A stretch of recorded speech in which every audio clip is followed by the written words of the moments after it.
স্বাগত জানাচ্ছি বিশ্ব সংবাদে। চলুন দেখে আসি আজকের গুরুত্বপূর্ণ হেডলাইনগুলি। দ্বাদশ সন্তানের বাবা হলেন এলন মাস্ক। টি-20 বিশ্বকাপে বাংলাদেশকে হারিয়ে ইতিহাস সৃষ্টি করেছে আফগানিস্তান। রশিদ খানের নেতৃত্বাধীন আফগানিস্তান বাংলাদেশকে 8 রানে হারিয়েছে। এই জয়ের সাথেই সেমিফাইনালে উঠেছে আফগানিস্তান। ইন্দোনেশিয়াতে জিমের মধ্যে ট্রেডমিলে হেঁটে দাঁড়াতেই জানলা দিয়ে পড়ে গেলেও এক তরুণী। দেখুন সেই ভয়াবহ কাণ্ডটির ভিডিওটি। রবিবার রাশিয়ার 2 শহরে দুষ্কৃতীদের হামলায় মারা গিয়েছে 8 জন পুলিশ এবং আহত হয়েছে 12 জন। রবিবার রাশিয়ার দাগেস্তানের উত্তর কাউকাস এলাকার উপকূলবর্তী শহর দারবেন্দ এবং দাগেস্তানের বৃহত্তম শহর মাখাচাকালার একাধিক গির্জা এবং সিনগা হচ্ছে ইহুদিদের উপাসনালয়, সেখানে দুষ্কৃতীদের হামলা শুরু হয়। এর ফলে এই 8 জন পুলিশের মৃত্যুও ঘটে। সংযুক্ত আরব আমিরশাহী সফরে ভারতের বিদেশমন্ত্রী এস জয়শঙ্কর পৌঁছেই প্রথমে গেলেন আবুধাবির সেই হিন্দু মন্দির দর্শন করতে। ভিয়েতনামের সঙ্গে পরমাণু বিদ্যুৎ সহযোগিতার পথে রাশিয়া, পুতিনের পদক্ষেপে ঘিরে নতুন জল্পনা শুরু হয়ে গিয়েছে। পরমাণু বিদ্যুৎ কেন্দ্র গড়তে ভিয়েতনামকে প্রয়োজনীয় প্রযুক্তিগত সহায়তার প্রস্তাব দিয়েছে রাশিয়ার প্রেসিডেন্ট ভ্লাদিমির পুতিন। গত সপ্তাহে ভিয়েতনামে সফরে গিয়ে সেদেশের প্রধানমন্ত্রী ফাম মিন চিনকে তিনি এই প্রস্তাব দিয়েছেন বলে শনিবার জানিয়েছে মস্কো। ফের ইসরায়েলের সেনাবাহিনী ত্রাণের অপেক্ষায় থাকা গাজার সাধারণ মানুষকে লক্ষ্য করে হামলা চালিয়েছে বলে অভিযোগ। নিরাপত্তারক্ষী সহ প্যালেস্তাইনের বহু নাগরিক নিহত হয়েছে বলে জানা গিয়েছে। যুদ্ধাপরাধের অভিযোগ। জাপানে নিষিদ্ধ ইসরায়েলের পর্যটকরা। জাপানের কিয়োটো শহরের একটি হোটেলে যুদ্ধাপরাধের কারণে একজন ইসরায়েলি পর্যটকের রিজার্ভেশন বাতিল করেছে বলে অভিযোগ করা হচ্ছে। টোকিওতেও ইসরায়েলি দূতাবাসের মতে পর্যটকটি প্রয়োজনীয় গন্তব্যের হোটেল মেট্রিয়ালের একজন কর্মচারীর কাছ থেকে একটি হোয়াটসঅ্যাপ মেসেজ পেয়েছিলেন। বাংলাদেশের সাংবাদিকের নামে অপপ্রচার, প্রাণনাশের হুমকি ও গণমাধ্যমের কণ্ঠরোধের চেষ্টার প্রতিবাদে রাজশাহীতে মানববন্ধন অনুষ্ঠিত হয়েছে। সোমবার সকাল 10টায় রাজশাহী মহানগরীর সাহেববাজার 0 পয়েন্টে মানববন্ধন অনুষ্ঠিত হয়েছে। ব্রিটেনের এক টোরি সাংসদ ভারতের ইউসিসিকে সমর্থন করেছেন। জাতি ও ধর্মের ভিত্তিতে তৈরি পৃথক আইন দেশের উন্নতি করতে পারে না, বিস্ফোরক এই দাবি করেছে টোরির এই সাংসদ। গাজায় হামলার ঝাঁজ কমাতে চলেছে ইসরায়েল, এমনটাই নেতানিয়াহুর মন্তব্য থেকে উঠে এলো। আগামী 3রা এবং 4 জুলাই আস্তানায় অনুষ্ঠিত হতে চলা সাংহাই কোঅপারেশন অর্গানাইজেশন অর্থাৎ SCO শীর্ষ সম্মেলনে যোগ দেবেন না ভারতের প্রধানমন্ত্রী নরেন্দ্র মোদী। টানা 3য়বারের মতো প্রধানমন্ত্রী হওয়ার পর সংসদের প্রথম অধিবেশনে যোগদান এই শীর্ষ সম্মেলনে অনুপস্থিত থাকার একটি বড় কারণ হিসেবে উঠে এলেও অনেকেই মনে করছে আসল কারণ চীনের সঙ্গে দূরত্বতা বজায় রাখা। রাশিয়ার অধিকৃত ক্রিমিয়ার সেভাস্তোপোল শহরে আচমকা হামলা। আকাশ থেকে পড়া ধাতব বস্তুর আঘাতে 3 জন শিশুসহ মোট 5 জন নিহত হয়েছে। আহত হয়েছে শতাধিক মানুষ। পাকিস্তানে চরম নির্যাতনের শিকার হচ্ছে সংখ্যালঘুরা, সংসদে মানল শাহবাজ সরকার। ভিনধর্মী হওয়ার অপরাধে পাকিস্তানের মাটিতে নৃশংসতার শিকার হচ্ছেন হিন্দু, শিখ, আহমাদিয়ারা অর্থাৎ যারা সংখ্যালঘু। লাগাতার নির্যাতন ও গরমপিটুনি চলছে পাক সংখ্যালঘুদের ওপরে। এবার পাকিস্তানের সংসদে দাঁড়িয়ে একথা স্বীকার করে নিয়েছেন পাকিস্তানের প্রতিরক্ষা মন্ত্রী খোয়াজা আসিফ। দক্ষিণ কোরিয়ায় ব্যাটারি প্ল্যান্টে ভয়াবহ আগুন, নিহত হয়েছে 20 জনেরও বেশি। জানা গিয়েছে এই কারখানায় লিথিয়াম আয়ন ব্যাটারি উৎপাদন করা হতো। দীর্ঘ 5 বছর পর মুক্তি পেলেন উইকিলিক্সের প্রতিষ্ঠাতা জুলিয়ান অ্যাসাঞ্জ। চলতি সপ্তাহেই মার্কিন সরকারি তথ্য চুরি এবং ফাঁস করার মতো গুরুতর অভিযোগে দোষী সাব্যস্ত করার কথা ছিল, কিন্তু একটি চুক্তি অনুযায়ী উইকিলিক্সের প্রতিষ্ঠাতার দীর্ঘ কারাবাসে জীবন থেকে মুক্তি দিয়েছে ব্রিটেন। সাবধান, 22 বছর পর ফিরল সেই বিষধর আতঙ্কের হাড় হিম করা ছবি। 2002 সালে বাংলাদেশ থেকে নিখোঁজ হয়েছিল এই চন্দ্রবোরা সাপটি। সম্প্রতি জানা গিয়েছে বেশ কিছুদিন বাংলাদেশের বিভিন্ন জেলায় আতঙ্কের নামে রয়ে উঠেছে এই বিষধর সাপ। ইংরেজিতে এই সাপটিকে বলা হয় রাসেল ভাইপার। রাসেল ভাইপারকে ভারতীয় উপমহাদেশের সবচেয়ে বিষাক্ত সাপের মধ্যে গণ্য করা হয়। রাশিয়ার দাগেস্তানে জঙ্গি হামলায় 15 জনের মৃত্যু ঘটেছে, জখম বহু।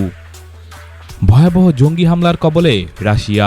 উত্তর কোরিয়ার সফর শেষে ভ্লাদিমির পুতিন দেশে ফেরার পরই একাধিক ধর্মীয় স্থানে হামলাকারীদের হানায় মৃত্যু হল অন্তত 15 জনের। মৃতদের তালিকায় রয়েছেন একাধিক ধর্মগুরু, পুলিশ ও সাধারণ নাগরিকও রয়েছেন। রাশিয়ার দক্ষিণাংশের দাগেস্তান প্রদেশের এক ইহুদি উপাসনালয় এবং একটি গির্জায় একই সঙ্গে হামলা হয়েছে। গ্লোবাল জেহাদের গ্রাসে রাশিয়া দাগেস্তান হামলায় হাত রয়েছে ইসলামিক স্টেটের, এমনটাই অভিযোগ উঠছে। শুক্রবার ভোরে প্রবল শ্বাসকষ্ট নিয়ে হাসপাতালে ভর্তি হয়েছেন বাংলাদেশের প্রাক্তন প্রধানমন্ত্রী এবং বিএনপি চেয়ারপারসন খালেদা জিয়া।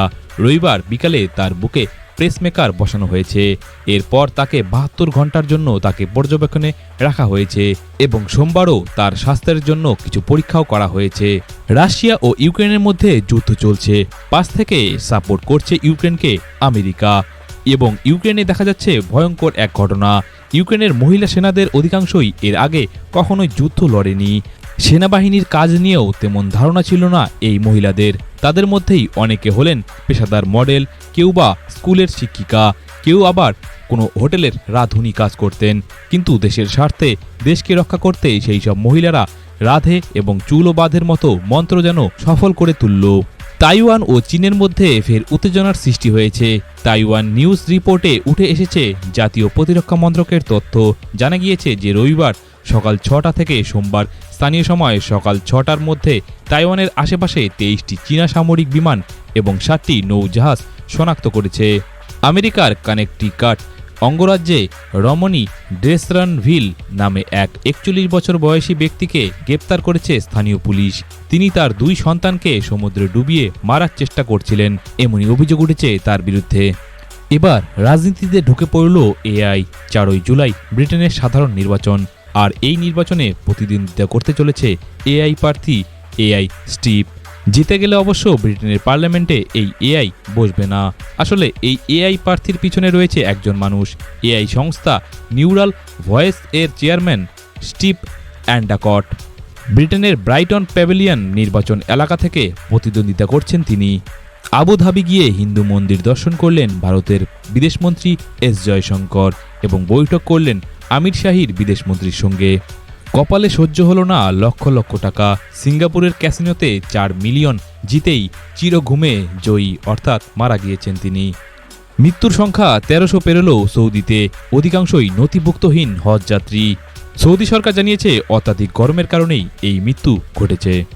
কোটি কোটি টাকা তছরূপে অভিযুক্ত বিজয় মালিয়া বর্তমানে পলাতক, কিন্তু তার ছেলে সিদ্ধার্থ মালিয়ার বিয়েতে সেজেগুজে পোজ দিতে দেখা গিয়েছে তাকে।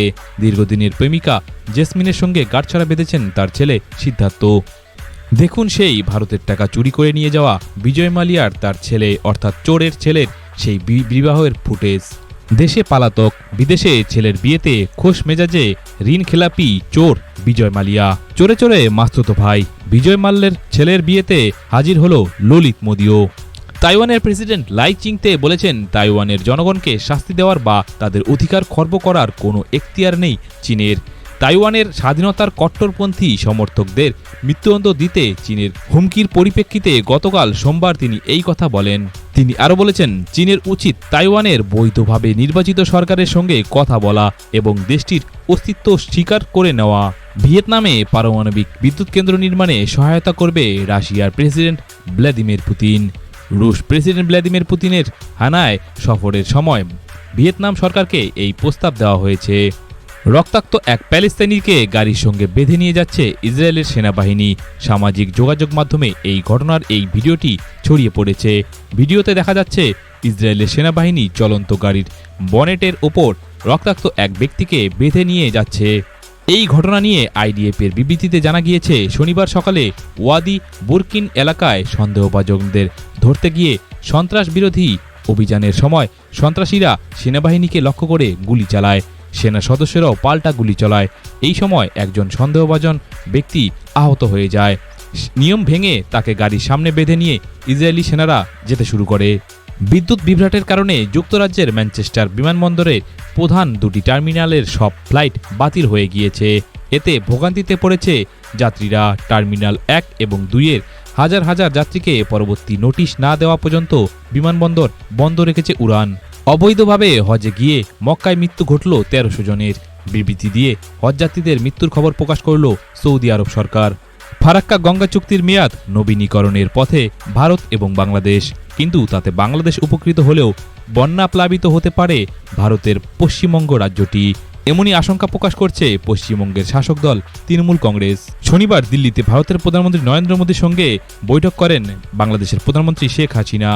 প্রধানমন্ত্রী ও হাসিনার মধ্যে এই বৈঠকে ফারাক্কা চুক্তির মেয়াদের নবীনীকরণের কথা উঠে আসে। বিশ্বের প্রতিদিনের গুরুত্বপূর্ণ খবরের হেডলাইন্স দেখতে সাবস্ক্রাইব করুন বিশ্ব সংবাদ এবং শেয়ার করুন প্রিয়জনদের সাথে। ধন্যবাদ।